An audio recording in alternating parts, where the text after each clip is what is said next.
ओम त्र्यंबकं यजामहे सुगन्धिं पुष्टिवर्धनं उर्वारुकमेव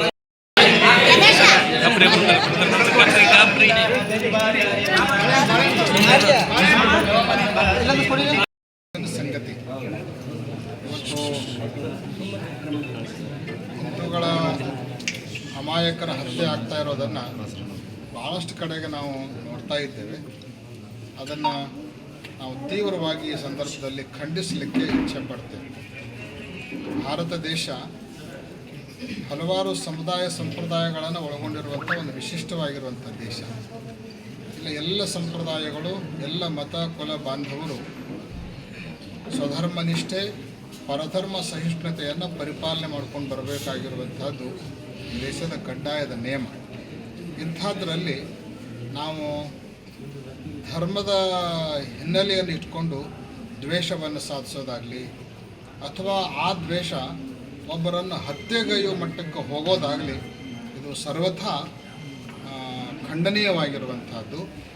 ಯಾವುದೇ ಧರ್ಮ ಅದು ಕೊಲೆಯನ್ನು ಪ್ರತಿಪಾದನೆ ಮಾಡ್ತಿತ್ತು ಅಂದರೆ ನಮ್ಮ ದೃಷ್ಟಿಯೊಳಗೆ ಅದು ಧರ್ಮನೇ ಅಲ್ಲ. ಧರ್ಮದ ಹಿನ್ನೆಲೆಯಲ್ಲಿ ನಾವು ಅದನ್ನು ಮಾಡ್ತಾ ಇದ್ದೀವಿ ಅಂದರೆ ಧರ್ಮವನ್ನು ಸರಿಯಾಗಿ ತಿಳ್ಕೊಂಡಿಲ್ಲ ಅಂತಲೇ ಅರ್ಥ ಹೊರತು ಬೇರೆ ಏನೂ ಅಲ್ಲ. ಅದಕ್ಕೆ ಧರ್ಮದ ಹೆಸರಿನಲ್ಲಿ ಇಂಥ ಹೇಯ ಕೃತ್ಯಗಳನ್ನು ಯಾರು ಮಾಡಬಾರ್ದು.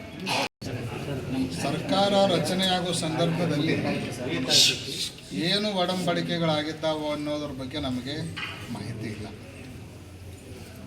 ಈ ಹಂತದಲ್ಲಿ ಆ ಒಡಂಬಡಿಕೆ ಗೊತ್ತಿಲ್ಲದೇ ಇರೋ ಸಂದರ್ಭದಲ್ಲಿ ನಾವೇನು ಹೇಳೋದು ಅಷ್ಟು ಸೂಕ್ತ ಅಂತ ಅನ್ಸೋದಿಲ್ಲ.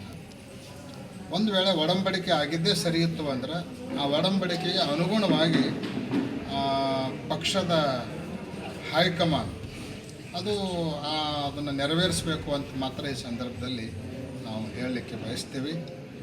ಇವತ್ತು ಡಿ ಕೆ ಶಿವಕುಮಾರ್ ಅವರಾಗಲಿ, ಸಿದ್ದರಾಮಯ್ಯನವರಾಗಲಿ ಉತ್ಸದ್ಯ ರಾಜಕಾರಣಿಗಳು ಸಾಕಷ್ಟು ಅನುಭವವನ್ನು ಹೊಂದಿರುವಂಥವರು. ಕುರ್ಚಿಗಾಗಿ ಕಿತ್ತಾಟ, ಜಗಳ, ಸಮಸ್ಯೆ ಅನ್ನೋದನ್ನು ಮಾಡೋದಕ್ಕಿಂತಲೂ ರಾಜ್ಯದ ಅಭಿವೃದ್ಧಿಯನ್ನು ಮಾಡೋದರಿಂದ ಯಾವ ರೀತಿ ಮಾಡಬೇಕು ಅನ್ನೋದ್ರ ಕಡೆಗೆ ಎಲ್ಲ ರಾಜಕೀಯ ಮುಖಂಡರು ಹೆಚ್ಚಿನ ಗಮನ ಕೊಡಬೇಕು ಅಂತ ನಾವು ಸಂದರ್ಭ.